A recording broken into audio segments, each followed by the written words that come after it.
Hello students, this is Radhika Gaur here and today we are going to discuss first chapter of our chemistry textbook, that is matter in our surroundings.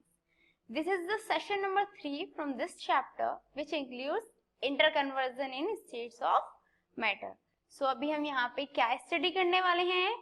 जो matter की states होती हैं उनमें interconversion कैसे होता है. This is the main topic of this session. So let's start. First, we should know about that what is the need to understand interconversion. Interconversion को समझने की आखिर requirement क्या है? Obviously, interconversion है क्या? ये सारी चीजें हमें समझने की सबसे first requirement होती है. Okay, let me tell you what is interconversion and why do we need to understand interconversion. So the first question is हमें इंटरकन्वर्जन को समझने की जरूरत क्या है. एक्चुअली आपने डेली लाइफ में देखा होगा दैट जो सॉलिड सब्सटेंसेस होते हैं वो लिक्विड में चेंज हो जाते हैं, वहीं पे लिक्विड सब्सटेंसेस गैसेस में चेंज हो जाते हैं, इवन गैस सॉलिड में सॉलिड गैस में चेंज हो जाते हैं, गैस लिक्विड में चेंज हो जाती है और लिक्विड सॉलिड में, आई मीन टू से एक स्टेट से दूसरी स्टेट्स में चेंज होता रहता है. ये चेंज किसकी वजह से होता है? इंटरकन्वर्जन की वजह से. तो जो चेंज हो रहा है उसे समझने के लिए हमें इंटरकन्वर्जन को समझने की रिक्वायरमेंट पड़ती है. समझ में आया? जो इंटरकन्वर्टेबल नेचर होता है मैटर की स्टेट्स का, उन्हीं को समझने के लिए we need to understand interconversion. Clear? So what is interconversion? The phenomenon of change of matter from one state to another, or we can say from one state to another and back to the original state by altering the conditions of temperature and pressure is called the interconversion of matter. That is, ये एक phenomenon होता है किसका? जो matter की states हैं उसको change करना है हमें किसी एक स्टेट से दूसरी स्टेट्स में, like solid to liquid, liquid to gas, gas to solid and vice versa. तो इसे जो चेंज करने का जो प्रोसेस है वो कैसे पॉसिबल होगा? जब हम टेम्परेचर या प्रेशर में चेंजेस करेंगे, या तो टेम्परेचर में इंक्रीज डिक्रीज करेंगे या प्रेशर में इंक्रीज डिक्रीज करेंगे. जब टेम्परेचर और प्रेशर की कंडीशंस को अल्टर करते हैं, हम चेंज करते हैं, तभी क्या होता है? इंटरकन्वर्जन होता है. समझ में आई आपको ये बात? I repeat, it is a process of converting the states of matter from one state to another. That is liquid को सॉलिड में चेंज करना, सॉलिड को लिक्विड में चेंज करना, लिक्विड को गैस में चेंज करना, गैस को लिक्विड में चेंज करना. यही वाला जो प्रोसेस होता है इसी को क्या बोलते हैं? Interconversion of states of matter. Clear? So the first thing is that कि इंटरकन्वर्जन का एग्जांपल क्या होगा. अभी आपने देखा होगा नॉर्मली आइस होती है, ठीक है, उसके कैसे होते हैं? उसके बीच में स्पेसेस कम होते हैं, वहीं पे वो क्या होती है? लिक्विड्स में कन्वर्ट हो जाती है. कैसे? यदि हम आइस को थोड़ी देर रूम टेम्परेचर पे भी रखा रहने देंगे तो वो लिक्विड में चेंज हो जाएगी. यदि हम उसको हीट अप करेंगे तो वो गैस में चेंज हो जाएगी. सेम गैस को कंडेंस करके हम लिक्विड बना सकते हैं और लिक्विड से फिर हम फ्रीज करके उसे सॉलिड बना सकते हैं. तो ये किसका एग्जाम्पल हो गया? इंटरकन्वर्जन का. लेकिन इसको डीप में समझने की रिक्वायरमेंट है कि क्या सब्लिमेशन होता है, क्या कंडेंसेशन होता है, मेल्टिंग क्या होता है. ये सारी चीजें हमें इंटरकन्वर्जन में समझने की रिक्वायरमेंट पड़ती है. So the first thing is that कौन कौन से टर्म्स हमारे इंटरकन्वर्जन में यूज होते हैं. तो फर्स्ट टर्म क्या यूज होता है? फ्यूजन, और we can say melting point या मेल्टिंग सब्सटेंस की. ठीक है. सेकेंड टर्म क्या हो गया? बॉइलिंग, बॉइलिंग पॉइंट या फिर बॉइलिंग सब्सटेंस की. थर्ड क्या हुआ? सब्लिमेशन. ठीक है.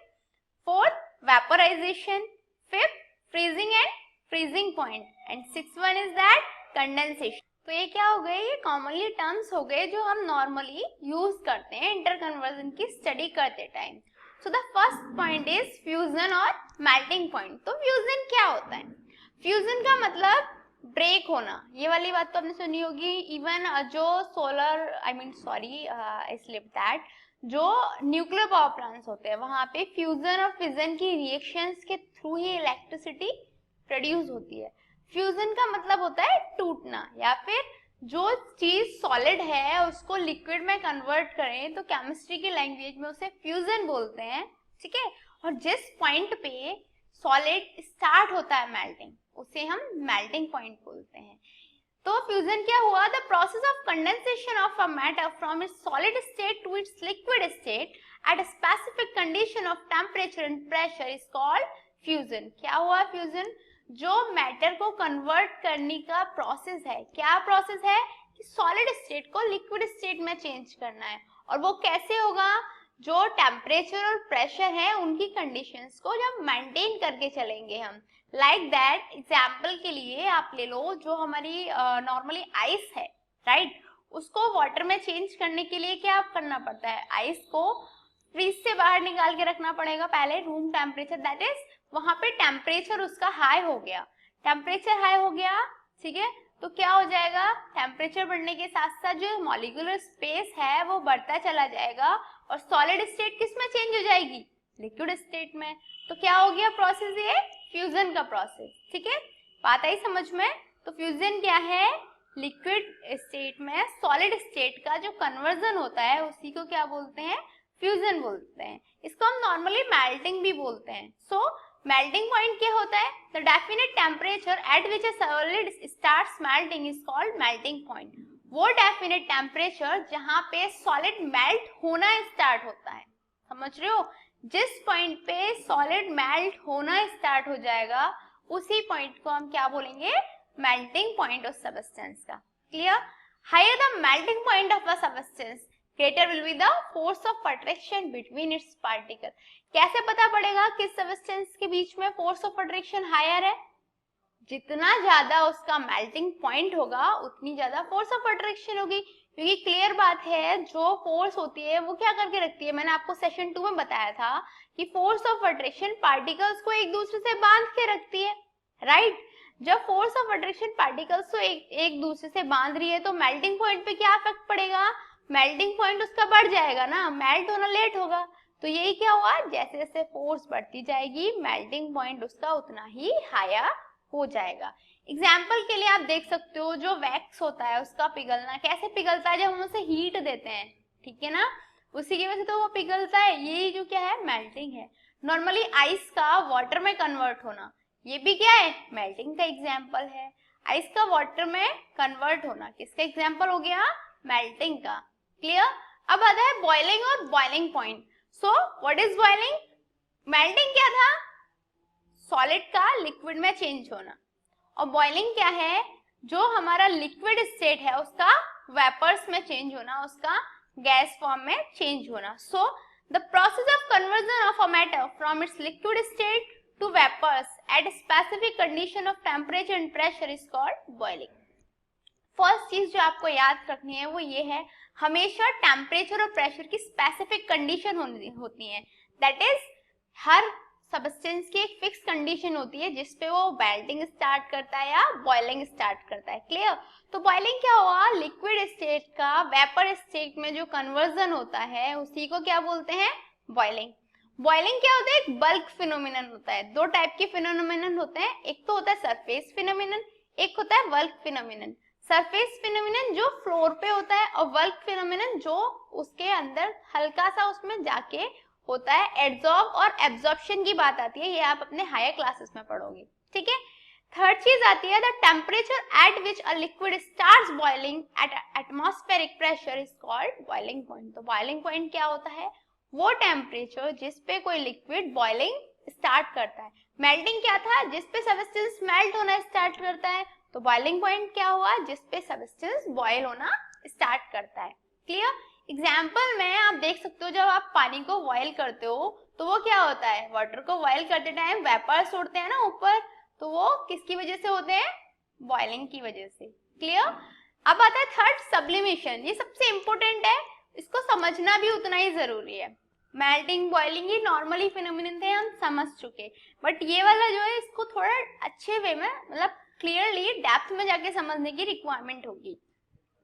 The process of change of solid state directly into gaseous state without passing through the liquid state upon heating and vice versa on cooling is called sublimation। क्या होता है? देखो, हमने नॉर्मली चीज ये वाली पढ़ी है कि सॉलिड को लिक्विड में चेंज कर सकते हैं और फिर लिक्विड को वेपर में चेंज कर सकते हैं, राइट।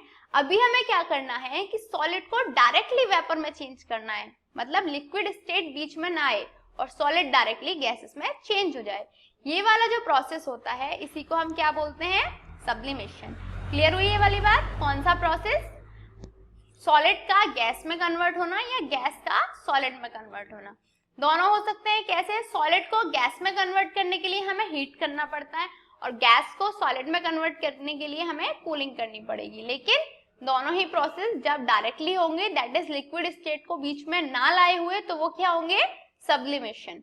एग्जाम्पल के लिए जो ड्राई आइस होती है वो सॉलिड फॉर्म में प्रेजेंट होती है, उसे जब हीट आउट करते हैं तो वो डायरेक्टली वेपर्स में कन्वर्ट हो जाती है और उन्हीं वेपर्स को यदि अगेन कूल डाउन किया जाए, कंडेंस किया जाए, तो वो अगेन सॉलिड में डायरेक्टली कन्वर्ट हो जाती है। इसी प्रोसेस को क्या बोलते हैं, सब्लिमेशन। क्लियर?